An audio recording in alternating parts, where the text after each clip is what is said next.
जय श्री कृष्ण दोस्तों, मैं हूँ रेणु भाटिया और आप सुन रहे हैं रब कथा प्रेजेंट श्रीमद् भागवत कथा एज इट इज। ये है 67th एपिसोड, 10वां स्कंद, 77 अध्याय। शुकदेव जी ने कहा, हे परीक्षित, जो यदुवंशी प्रद्युम्न को अचेत देकर उदास हो गए थे, वह लोग कामरूप का रथ देखते ही ऐसे प्रसन्न हो गए जैसे मुर्दे के तनु में प्राण आ जावे। उस समय कृष्ण कुमार ने अपने साथियों को धैर्य देके धर्मपति से कहा कि तुम जल्दी मेरा रथ देवमान के पास, जहाँ यह यदुवंशी को मार रहा है, ले चलो। जब यह बात सुनकर साथी ने प्रद्युम्न का रथ देवमान मंत्री के सम्मुख पहुंचा दिया, तब कृष्ण कुमार ने उसे ललकार कर कहा, तू इधर उधर गरीबों को क्या मारता है, हमसे आके युद्ध कर। यह वचन सुनते ही देवमान यदुवंशियों से लड़ना छोड़कर प्रद्युम्न पर बाण चलाने लगा। कामरूप ने 4 तीर से उसके रथ व के चारों घोड़े मारकर एक बाण से सारथी को मार डाला, 2 तीर से ध्वजा व छत्र और एक बाण से धनुष काटकर 3 तीर से देवमान को मार दिया। उस समय शाम भी इस तरह शाल्व की सेना मारकर गिराने लगा, जिस तरह किसान लोग जुआर का खेत काट डालते हैं। जब ऐसा युद्ध प्रद्युम्न व शाम को देखकर बहुत साथी राजा शाल्व के भाग चले, तब अनेक मनुष्य भागते समय समुद्र में डूबकर मर गए। जब इसी तरह 27 दिन बराबर राजा शाल्व प्रद्युम्न आदि से लड़ता रहा, तब यदुवंशियों ने ऐसा सामर्थ्य व वीरता उसकी देखकर आपस में कहा कि यह कोई बड़ा शूरवीर है जो इतने दिन हमारे सामने युद्ध में ठहरा। नहीं तो श्याम सुंदर की दया से आज तक कोई शूरवीर 5 दिन से अधिक हमारे सम्मुख नहीं लड़ा। हे परीक्षित, जब इसी तरह राजा शाल्व माया युद्ध करके यदुवंशियों को दुख देने लगा, तब इंद्रप्रस्थ में वासुदेव ने स्वप्न देखा कि द्वारकापुरी को किसी ने जलाकर समुद्र में डुबा दिया और यदुवंशी लोग रणभूमि में मरे पड़े हैं। तब उन्होंने युधिष्ठिर से कहा, महाराज, अशुभ स्वप्न देखने से मुझे ऐसा मालूम होता है कि शिशुपाल के साथी दैत्य द्वारका में यदुवंशियों को मारकर नाश किया चाहते हैं। आज्ञा हो तो वहां जाकर उनकी रक्षा करें। राजा युधिष्ठिर ने हाथ जोड़ के विनय किया, हे महाप्रभु, मुझे आपका कहना टालना नहीं है। यह वचन सुनते ही श्याम व बलराम रथ पर बैठकर द्वारका को चले। तब नगर के बाहर आकर क्या देखा कि एक हरिणी बाईं ओर से निकल गई और कुत्ता सम्मुख खड़ा हुआ सिर झाड़ता है। ये दोनों अशुकुन देखते ही मुरली मनोहर अंतर्यामी द्वारका की सब दशा जानकर सारथी से बोले कि रथ जल्दी ले चलो। केशव मूर्ति ने राजा शाल्व का युद्ध देखकर बलदाऊ जी से कहा, हे भाई, तुम द्वारका में जाकर राजा उग्रसेन व प्रजा की रक्षा करो। मैं शाल्व को मारकर वहां आऊंगा। जब रेवती रमन यह आज्ञा पाकर द्वारका को गए, तब दैत्य संहारन ने दारुका से कहा कि जल्दी मेरा रथ शाल्व के सम्मुख ले चल। जैसे रथ व मुरली मनोहर का दौड़कर उसके सामने पहुंचा, वैसे ही राजा शाल्व ने वैकुंठनाथ के रथ की ध्वजा पहचान कर एक सांग दारुक रथवाई पर चलाई। लक्ष्मीपति ने तीर से उसकी सांग काटकर 16 बाण ऐसे मारे कि राजा शाल्व का विमान कुमार के चाक के समान घूमने लगा। इस समय शाल्व ने एक भाला बड़े वेग से श्याम सुंदर पर चलाया। तब द्वारकानाथ उसको भी अपने तीर से काटकर इस तरह बाण मारने लगे कि राजा शाल्व घबरा गया, पर उसने फुर्ती से ऐसा बाण श्याम सुंदर की बाईं भुजा में मारा कि शार्क धनुष उसके हाथ से गिर पड़ा। जब उसके गिरने का शब्द तीनों लोकों में पहुंचा, तब देवता और यदुवंशी लोग डरकर उदास हो गए। राजा शाल्व अज्ञानी ने अपनी जीत समझकर चिल्लाकर कहा, हे कृष्णचंद्र, तुम रुक्मणी को, जिसकी मंगनी शिशुपाल मेरे मित्र से हुई थी, बरजोरी उठा लाए और राजा युधिष्ठिर के यज्ञ में तुमने शिशुपाल को मार डाला। 2 घड़ी मेरे सम्मुख खड़े होकर भाग न जाओगे तो आज अपने मित्र का बदला तुमसे लूंगा। मुझे भौमासुर व षटकासुर आदि दैत्य, जिनको बल व छल से तुमने मार डाला था, मत समझना। यह वचन सुनकर दैत्य संहारन बोले, हे शाल्व, शूरवीर लोग अपनी बढ़ाई आप नहीं करते। संसार में अपना यश गाने वालों का कोई अच्छा नहीं कहता, इसलिए जो कुछ बल रखता हो सो दिखला। जिसकी मृत्यु निकट पहुंचती है, उसको भली बुरी बात कहने का कुछ विचार नहीं रहता। जिस तरह शिशुपाल मारा गया, उसी तरह एक क्षण में तेरा भी यही दशा होगी। ऐसा कहकर मुरली मनोहर ने एक गदा शाल्व के सिर पर इस वेग से मारी कि मुंह से लहू गिरकर उसका अंड कांप उठा और वह अंतर्ध्यान होकर माया युद्ध करके अग्नि बरसाने लगा। तब वासुदेव नंदन ने ऐसे बाण मारे कि सब माया छूटकर राजा शाल विमान समेत पृथ्वी पर गिर पड़ा। जब फिर उठकर उसने एक गदा श्याम सुंदर पर चलाई, तब लक्ष्मीपति ने वह गदा काटकर एक गदा उसको ऐसी मारी कि वह अचेत होकर गिर गया। तब थोड़ी देर में वह चैतन्य हुआ। तब मंत्र के बल से अपने को दूत बनाकर सिर व मुंह से में घूर लपेटे पसीना बहाता हुआ श्याम सुंदर के सम्मुख आया और रुदन करने लगा। हे त्रिभुवनपति, मुझे तुम्हारी माता देवकी ने भेजकर कहा है कि राजा शाल तुम्हारे पिता वासुदेव को मारने के लिए पकड़ ले गया। तुम उसकी सुधि क्यों नहीं लेते? दूत का यह वचन सुनते ही एक क्षण मुरली मनोहर ने चिंतित होकर फिर विचार किया कि बलराम जी के सामने से जिनको कोई देवता भी जीत नहीं सकता, राजा शाल वासुदेव को किस तरह पकड़ ले गया होगा।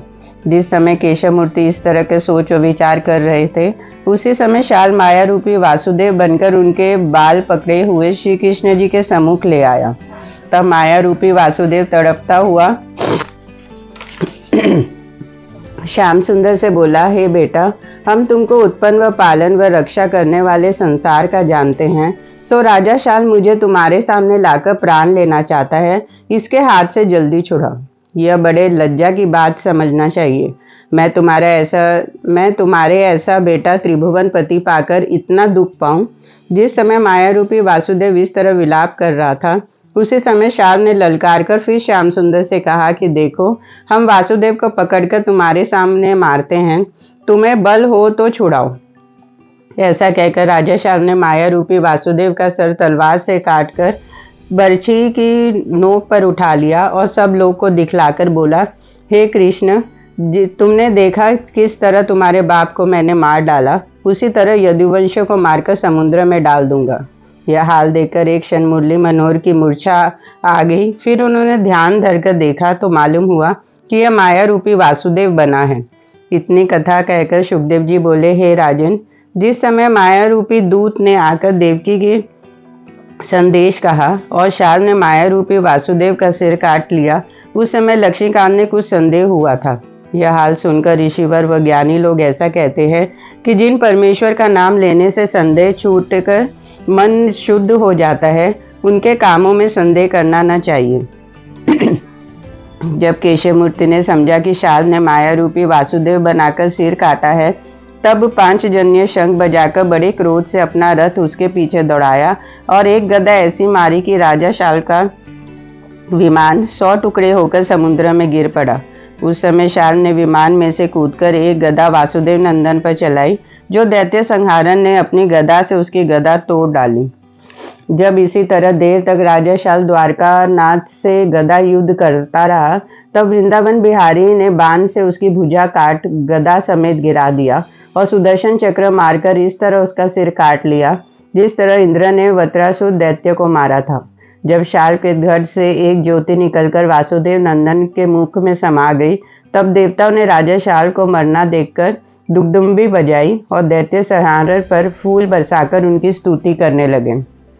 78वां अध्याय। सुखदेव जी ने कहा, हे परीक्षित, जिस तरह दंतवक्र व विदुरथ दोनों भाई शिशुपाल के मारे गए थे, उनका हाल कहते हैं, सुनो। जिस दिन राजा शिशुपाल युधिष्ठिर के यज्ञ में मारा गया था, उसी दिन वे दोनों कृष्ण जी से अपने भाई का बदला लेने का विचार किया करते थे। जब उन्होंने सुना कि हमारे भाई का मित्र राजा शाल द्वारका में जाकर लड़ रहा है, तब उन दोनों ने भी बहुत सेना साथ लेकर द्वारकापुरी पर लड़ने के लिए चढ़ाई की। श्याम सुंदर राजा शिशुपाल को मारकर अभी तक द्वारकापुरी में नहीं पहुंचे थे कि उसी समय दंतवक्त्र और विठुरथ दोनों भाइयों ने अपने सेना समेत वहां पहुंचकर मुरली मनोहर को घेर लिया। जब उन्हें देखकर सब यदुवंशी घबरा गए, तब दंतवक्र वासुदेव के सम्मुख जाकर अभिमान से बोला, तुमने मेरे भाई और मित्र को मारा है, इसलिए आज तुमको यदुवंश समेत यमपुरी भेजकर उनका बदला लूंगा। पहले तुम अपना शस्त्र मेरे ऊपर चला लो, पीछे हम तुमको मारेंगे, जिसमें तुमको यह अभिलाषा न रह जावे कि हमने दंतवक्र पर शस्त्र नहीं चलाया। तुमने बड़े बड़े शूरवीर युद्ध में मारे हैं, पर आज मेरे हाथ से जीते बचकर तुमको अपने घर जाना बहुत कठिन है। जब इसी तरह अनेक बातें कहकर दंतवक्र ने एक गदा श्री कृष्ण पर चलाई, तब दैत्य संहारन अपनी गदा से उसकी गदा गिराकर बोले, हे दंतवक्र, जितने बल मेरे अंग में था वह सब तूने गदा चलाकर पूरा किया। अब चैतन्य हो, हमारी पारी है। यह कहकर द्वारकानाथ ने कौमुदकी नामक अपनी गदा इस वेग से दंतवक्र की छाती पर मारी कि वह रक्त रमन करके उसी क्षण मर गया। यह दशा देखकर दंतवक्र का भाई विदुरथ ढाल तलवार लिए हुए मुरली मनोहर के सम्मुख आया।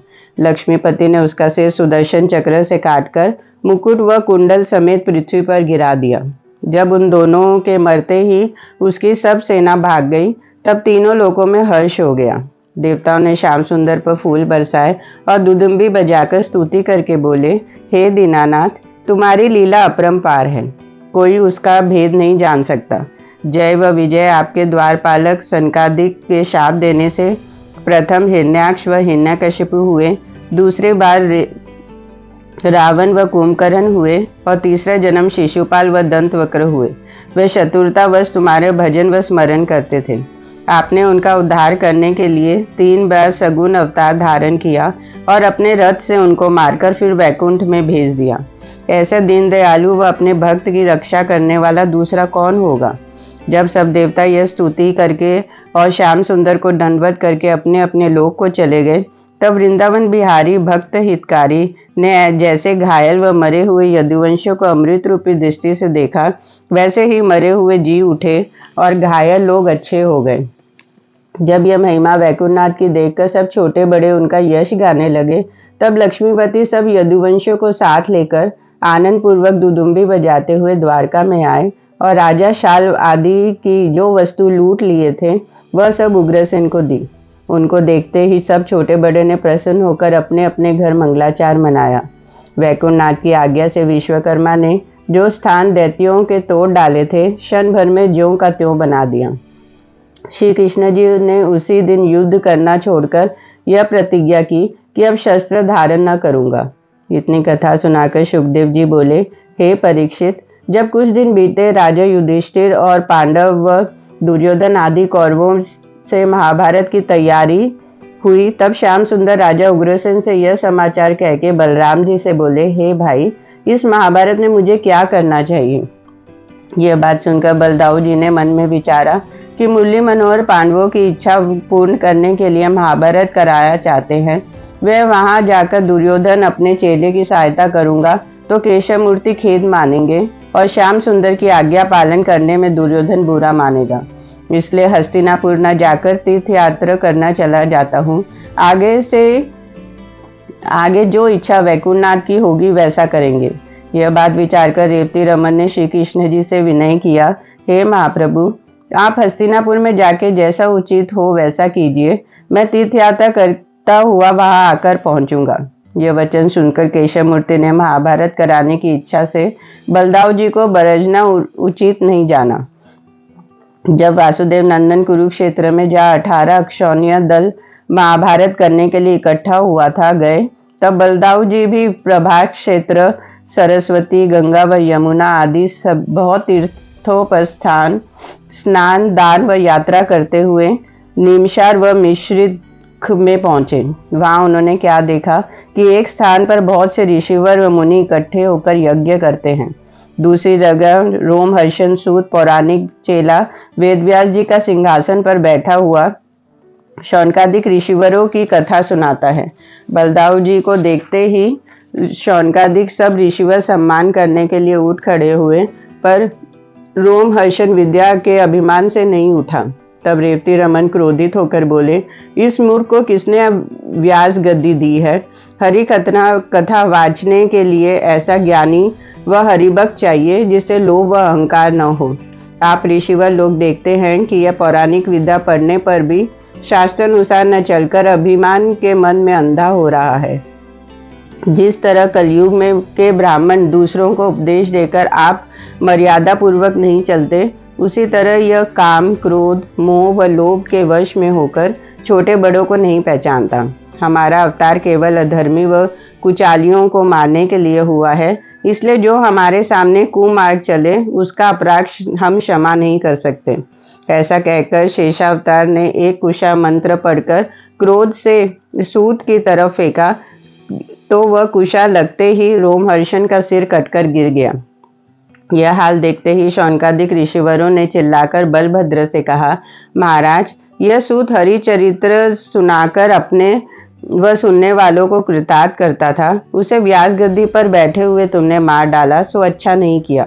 हम लोग जानते हैं कि आपने अपनी इच्छा से अवतार लिया है, पर इसको जो वैश्य व ब्राह्मण से उत्पन्न होकर हमारी आज्ञानुसार व्यास गद्दी पर बैठा था, तुमने जो मारा, इसलिए तुमको ब्रह्म हत्या लगी।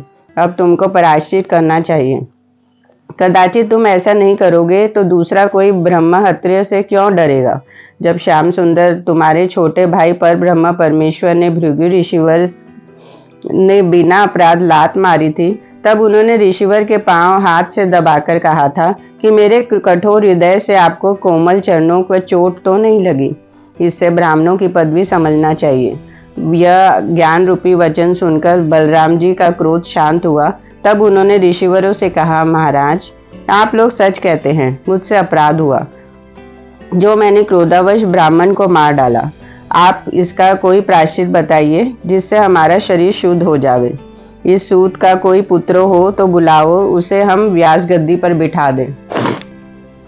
यह सुनकर ऋषिवर बोले, तीर्थों में स्नान करने से तुम्हारा पाप छूट जाएगा। जब शौनकादिक ने रोमहर्षण का बेटा उग्र शर्मा को वहां बुला भेजा, तब शेषावतार ने उग्र शर्मा को उसके बाप की जगह व्यास गद्दी पर बिठाकर ऐसा वरदान दिया कि तुझे बिना पढ़े सब विद्या याद हो जावे। जैसे ही यह वचन रेवती रोमन के मुंह से निकला, वैसे ही सूत पुत्रों के 6 शास्त्र व 18 पुराण बिना पढ़े कंठ हो गए। तब वह व्यास गद्दी पर बैठकर कथा वाचने लगा।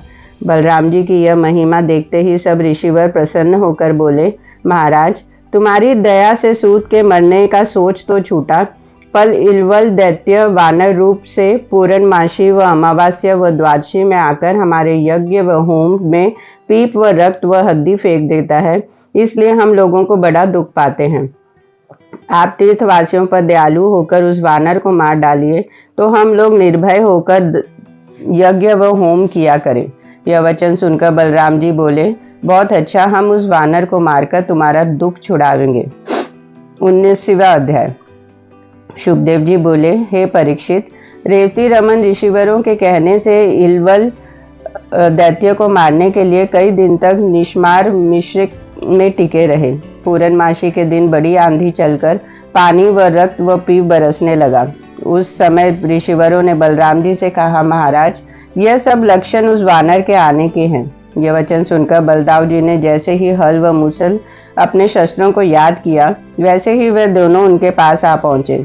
जब वह वानर रूपी दैत्य श्याम रंग पहाड़ ऐसा लंबा व चौड़ा, बड़े बड़े दांत व लाल लाल आंखें निकाले, डरावनी सूरत बनाए, त्रिशूल लिए बादल के समान गरजता हुआ वहां आया, तब बलदाव जी ने अपना हल व मूसल उठाकर उसकी तरफ चले। जब उस वानर ने बलराम जी को अपने से बलवान देखा, तब वह मंत्र के बल से अंतर्ध्यान होकर मल व मूत्र बरसाने लगा। यह दशा देखते ही रेवती रमन ने उस वानर को हल की नोक पर उठाकर पृथ्वी पर पटक दिया और एक मुसल ऐसा उसके सिर पर मारा कि उसके प्राण निकल गए।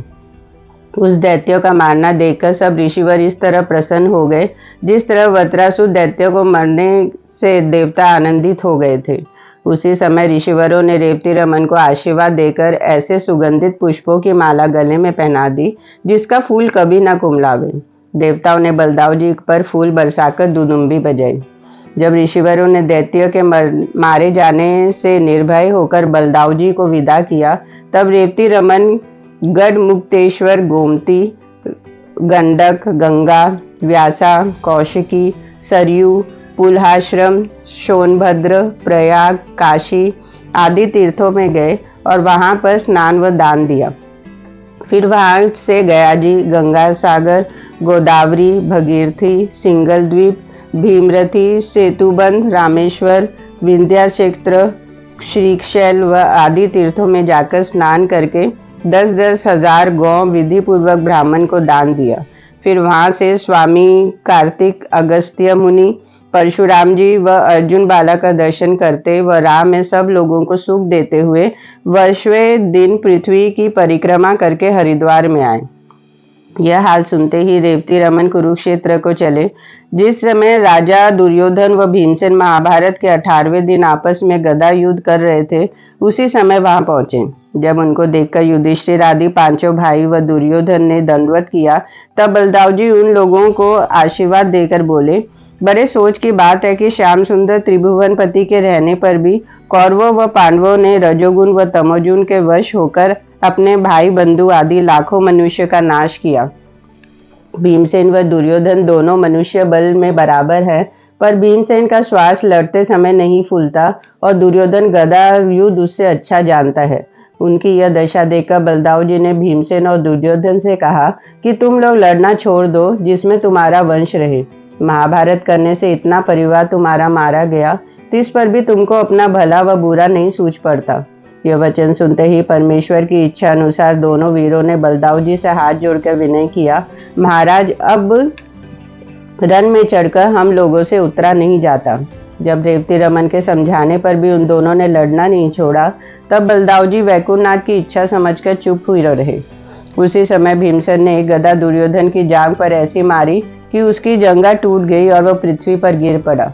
तब दुर्योधन ने बलराम जी से रोकर कहा, हे महाप्रभु, आप मेरे गुरु हैं, मैं तुमसे झूठ नहीं कहता। इस महाभारत में सब मनुष्य तुम्हारे भाई श्री कृष्ण के सम्मत से मारे गए। पांडव लोग उन्हीं के बल से लड़ते हैं, नहीं तो उनको क्या सामर्थ्य है जो कौरवों से लड़ते। युधिष्ठिर आदि 5 भाई इस तरह श्याम सुंदर के वश हो रहे हैं, जिस तरह काठ की पुतली को नट अपने अधीन रखकर जिधर चाहे उधर नचावे। द्वारकानाथ को ऐसा उचित नहीं था जो पांडवों की सहायता करके हमारे साथ शत्रुता करे। देखो, भीमसेन ने दुशासन की भुजा उखाड़कर उसे मार डाला और हम लोग के सम्मुख उसका रक्त पिया। अधर्म की राह मेरी जंघा से गदा मारकर मुझे पृथ्वी पर गिरा दिया। मैं इससे अधिक पांडवों के अधर्म का हाल आपसे कहाँ तक वर्णन करूं। जो कुछ मेरे भाग्य में लिखा था सो हुआ। जिस तरह इस महादुख में आपने दयालु होकर दर्शन दिए, उस तरह मेरे लिए जो उचित हो सो कीजिए। जब यह अधीन वचन दुर्योधन ने बलदाव जी ने सुना, तब श्री कृष्ण जी के पास जाकर बोले, हे भाई, तुमने यह कैसी माया फैलाई जो इतने मनुष्य महाभारत में तुम्हारे सामने मारे गए।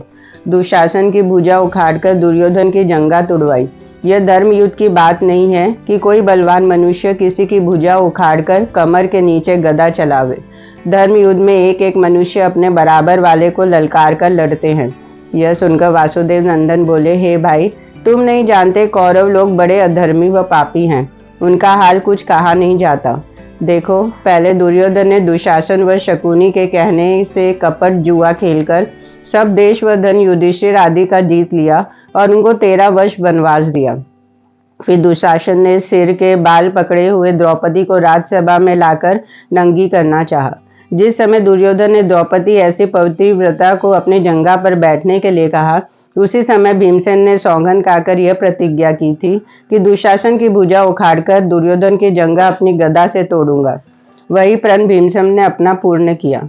इसके सिवा और जो अधर्म व पाप कौरवों ने युधिष्ठिर आदि के साथ किए, उसका हाल तुमसे कहाँ तक कहूँ।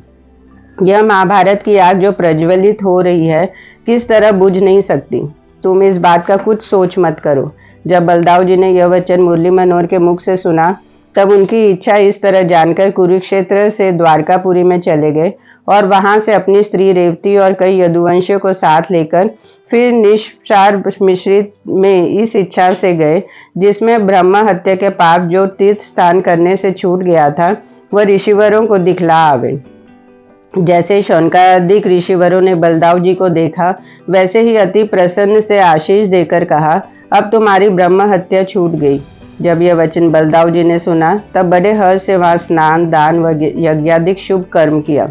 ऋषिवर व ज्ञान उपदेश देकर यदुवंश समेत द्वारकापुरी में चले आए और अपने जाति भाइयों का सम्मान किया। 80वां अध्याय। राजा परीक्षित ने इतनी कथा सुनाकर सुखदेव जी से विनय किया, महाराज, आप समझते होंगे कि परमेश्वर की कथा व लीला सुनकर इसे संतोष हुआ होगा। सो मेरा मन अभी तक हरिकथा सुनने से नहीं भरा। सत्संग भाग्य से नहीं मिलता, इससे मैं जानता हूँ कि मेरे पिछले जन्म का पुण्य सहाय हुआ, जो मैंने अंत समय गंगा किनारे आकर तुम्हारे दर्शन पाया। जिस जगह परमेश्वर की कथा होकर सत्संग रहता है, वहां पर देवता स्वर्ग से आते हैं। देखो, जो नारद मुनि दिन रात फिरते रहकर कहीं नहीं ठहरते, वह भी सत्संग में आकर बैठते हैं। हमारे पितरों ने अपने कर्मानुसार वैकुंठ से भी उत्तम स्थान पाया होगा, पर तुम्हारे मुखारबिंद से जो मैंने श्रीमद् भागवत सुना, इसलिए हमारे पिता लोग उत्तम से भी उत्तम स्थान पाने के लिए पावेंगे। जिस मनुष्य के मुख से परमेश्वर का नाम नहीं निकलता, उसको पशु से भी निषाद समझना चाहिए।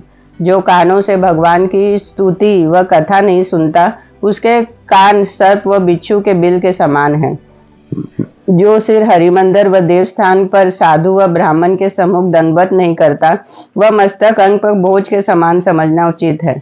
जो आंख श्याम सुंदर का दर्शन प्रकट व ध्यान में नहीं करती, वह आंख मोर पंख के समान समझनी चाहिए। जो गृहस्थ वैकुंठनाथ का प्रेम रखकर अपने वन का धर्म करते हैं, उनको योगी, सन्यासी व परमहंसों से उत्तम जानना चाहिए। इसलिए मनुष्य को उचित है कि मनुष्य तनु पाकर हरिभजन व सत्संग में अपना जन्म बितावे। हे सुखदेव स्वामी, तुम्हारे ऊपर भगवान की बड़ी कृपा है, इसलिए चाहता हूँ कि मुझे कुछ और हरि चरित्र सुनाइए। सुखदेव जी बोले, हे राजन, तेरी बुद्धि धन्य है जो तुम हरि कथा सुनने से ऐसी प्रीति रखते हो। हे परीक्षित, अब हम सुदामा ब्राह्मण की कथा कहते हैं, जिसका दरिद्र श्याम सुंदर ने छुड़ाया और उसे कुबेर देवता के समान द्रव्य व इंद्र का ऐसा सुख दिया था।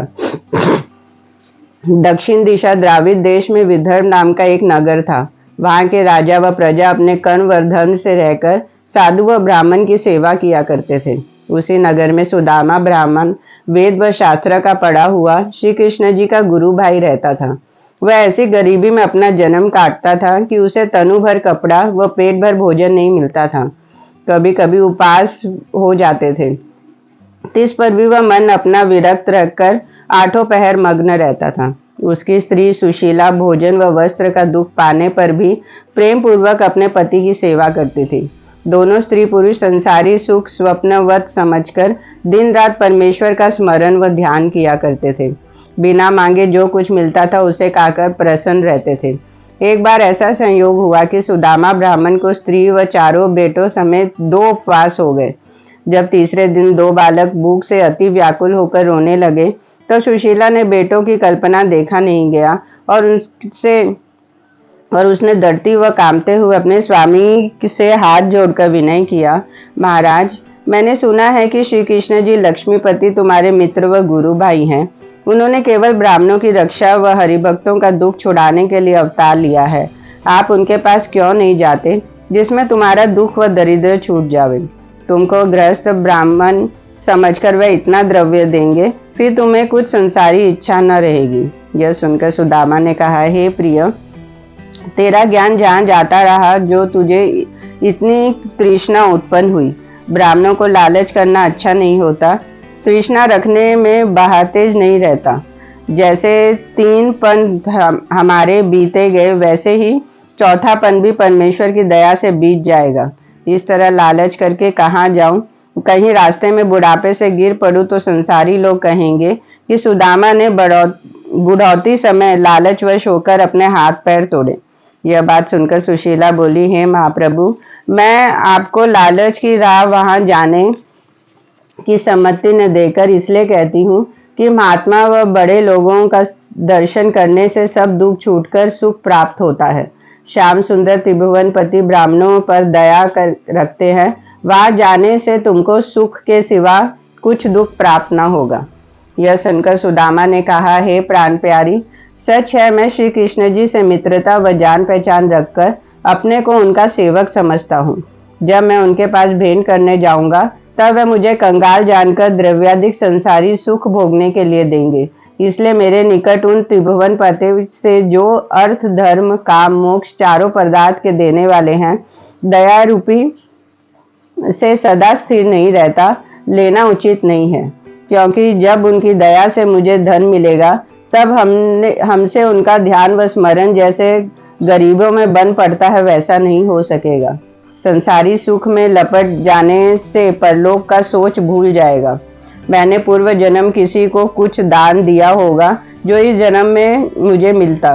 बिना दिए कोई कुछ नहीं पाता। इस बात से तुम मुझे कुछ दुख मत दो। हमारे दिन बहुत अच्छे बीतते हैं। यह सुनकर जब सुशीला ने जाना कि मेरे स्वामी संसारी सुख को स्वप्नवत समझकर कुछ इच्छा नहीं रखते, तब फिर हाथ जोड़कर बोली, हे महाप्रभु, मैं कुछ धन की इच्छा न रखकर इस कारण कहती हूँ कि उन परब्रह्म परमेश्वर का दर्शन करने से तुम्हारी मुक्ति होगी। यह सुनकर सुदामा बोले, हे प्राण प्यारी, गुरु व महात्मा के यहाँ बिना कुछ भेंट लिए जाना उचित नहीं है और मैं ऐसा सामर्थ्य नहीं रखता जो कुछ वस्तु उनके लिए ले जाऊं। यह बात सुनते ही सुशीला प्रसन्न होकर 4 मुट्ठी चावल अपने 4 पड़ोसियों से मांग लाई। पुरानी धोती के लत्ते में बांधकर अपने स्वामी को देकर कहा, महाराज, हम कंगालों की थोड़ी सी भेंट त्रिभुवनपति बड़ी प्रसन्नता से लेंगे। जब सुदामा ने चावल भेंट करने के लिए पाया, तब वह पोटली काख में दबाकर, लोटा डोरी कंधे पर रखकर और गणेश जी को मनाकर काठी लिए राह में यह विचार करता हुआ द्वारका में चला कि मेरे भाग्य में द्रव्य मिलना तो नहीं लिखा, पर कृष्ण चंद्र आनंद कन का दर्शन पाकर अपना जन्म सफल करूंगा। परंतु इस बात की चिंता मुझे है कि श्याम सुंदर त्रिभुवनपति 16,108 महिलाओं की रानियों के पास रहते हैं। वहां बड़े बड़े राजाओं का पहुंचना कठिन है। मुझ कंगाल मनुष्य को कौन ज्ञान देगा? मेरी खबर उनको किस तरह पहुंचेगी? राधे राधे। प्रेम से बोलो राधे राधे।